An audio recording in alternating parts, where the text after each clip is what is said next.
Assalamualaikum Ustadz. Waalaikumsalam warahmatullahi wabarakatuh. Ustadz pasti sudah mendengar semacam polemik ataupun berbeda pendapat setelah Ketua DPR RI Puan Maharani menyatakan semoga Sumatera Barat menerima Pancasila, menjadi daerah yang menerima Pancasila. Apa komentar Ustadz? Bismillahirrahmanirrahim. Assalamualaikum warahmatullahi wabarakatuh. Alhamdulillah wassalatu wassalamu ala Rasulillah wa ala alihi wa sahbihi wa man tabi'ahu wa mawala. Tidak ada yang paling mengerti tentang suatu teks kecuali orang yang mengucapkannya atau menuliskannya. Karena teks itu tidak bisa menjelaskan dirinya sendiri. Oleh sebab itu kita hanya bisa menginterpretasikan sebuah teks. Saya tidak bisa memahami teks. Al-Quran insya Allah saya baca tafsir. Hadis insya Allah saya baca syarah. Tapi teks yang dikeluarkan oleh manusia, saya hanya bisa menduga-duga dan menebak-nebak saja. Oleh sebab itu maka kita perlu menjelaskan. Seperti saya menjelaskan apa yang saya sampaikan. Adapun terkait tentang Minangkabau dengan Pancasila, maka kita bisa lihat satu persatu dari sila-sila itu. Sila yang pertama misalnya ketuhanan yang Maha Esa. Maka berbicara tentang ketuhanan, saya masuk ke suku Akit, suku Laut, suku Sakai, suku Talang, suku Anak Dalam, suku Kubu, maka di sana masih ada orang yang tidak bertuhan. Saya menyaksikan sendiri mereka menggantungkan kain-kain putih lalu tidak tahu apa yang mereka sembah. Masih ada suku-suku Melayu tua yang belum bertuhan. Tapi Minangkabau tidak hanya bertuhan, mereka justru membuat orang yang tidak kenal Tuhan menjadi bertuhan. Berbicara tentang sila pertama ketuhanan yang Maha Esa. Saya menyampaikan tausiah di sebuah pulau di Aceh, Semelu. Di sana saya diajak berziarah ke salah satu makam tua, dan orang tua yang menyebarkan Islam itu berasal dari bumi Minangkabau. Kemudian saya pula bertausiah di Sulawesi Tengah di Palu. Di atas bukit di Palu itu juga ada makam tua penyebar agama Islam juga datang dari bumi Minangkabau. Oleh sebab itu sila pertama ketuhanan yang Maha Esa, maka Minangkabau adalah para suluk di tengah gelap yang membawa siar Islam. Yang kedua tentang kemanusiaan. Di depan rumah orang Minangkabau ada rangsiang, tempat menyimpan beras. Beras itu dibagi-bagi lagi. Ada beras yang dimakan keluarga, tapi juga ada beras yang jadi makanan untuk fakir miskin. Orang Minangkabau adalah orang yang paling peduli terhadap kemanusiaan. Oleh sebab itu, orang Minangkabau membuka rumah makan. Mereka tidak menganggap pekerja itu sebagai kuli yang digaji, tapi mereka dianggap sebagai saudara yang sistemnya bagi hasil. Karena mereka melihat sebagai kemanusiaan. Itu maka rumah makan berkembang pesat yang hari ini dia menjadi tukang angkat piring. Tahun depan, dia insya Allah akan punya rumah makan. Kemanusiaan. Tentang persatuan Indonesia, orang Minangkabau amat sangat cukup rukun dan syarat untuk membuat sebuah negara. Masalah diplomasi, tidak ada yang lebih hebat daripada diplomasi Haji Agus Salim. Dia berhadapan dengan orang-orang Belanda, orang-orang Eropa, berbagai macam bahasa dunia dia kuasai. Tentang masalah ekonomi, kita tahu siapa Bapak Koperasi Indonesia, ialah Bung Hatta. Tentang masalah agama, jangan tanya lagi. Orang Minangkabau, prestasi agamanya bukan tingkat nasional, tapi dia adalah Imam Masjidil Haram, Syekh Ahmad Khatib Al-Minangkabau. Universitas Al-Azhar dalam sejarah hanya sekali memberikan penghargaan Dr. Honoris Causa kepada seorang ayah yang anaknya juga mendapatkan Honoris Causa.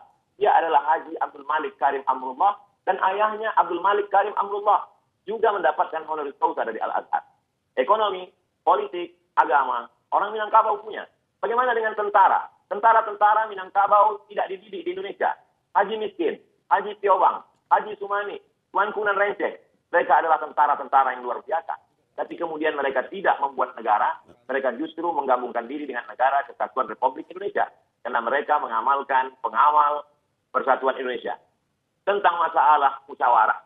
Sila yang keempat.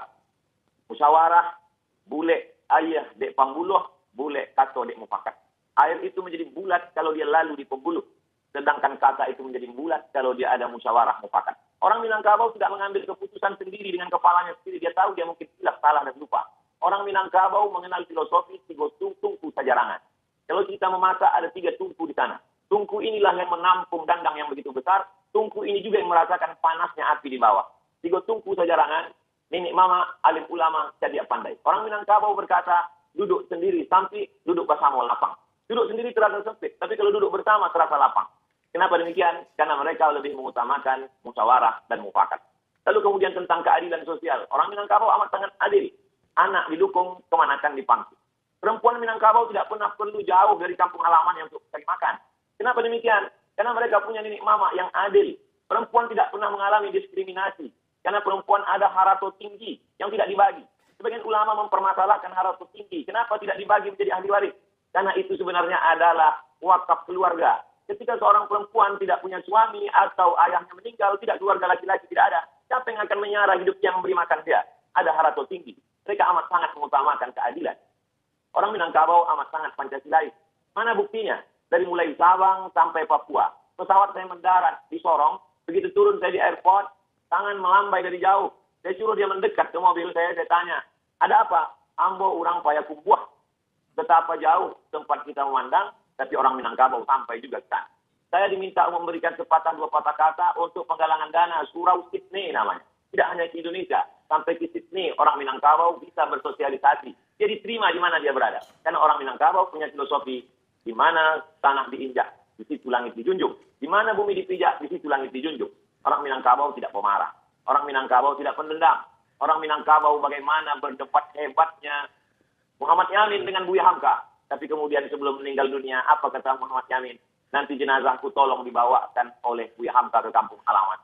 Mereka memang berdebat. Mereka memang orang-orang yang argumentatif. Tapi hati mereka lembut dan baik. Lalu kemudian 3 tahun, 3 bulan. Kalau kita merdeka 17 Agustus, 3 bulan sebelum itu, 29 Mei 1945. Maka Muhammad Yamin, putra Minangkabau, sudah menyuarakan tentang pri kebangsaan. Kemudian pri kemanusiaan. Setelah itu lalu kemudian pri ketuhanan, pri kemasyarakatan. Lalu kemudian kesejahteraan dan sosial. Jadi embrio pemikiran Pancasila itu berawal bermuara dari Minangkabau. Lalu kemudian barulah disuarakan oleh Bung Karno. Lalu kemudian disusun secara rapi dan sistematis oleh 9 orang. Dan di antara 9 orang itu, 3 orangnya adalah Minangkabau. Agus Salim, Sultan Syahrir, dan kemudian pula Agus Salim, Muhammad Yamin, dan Bung Hatta.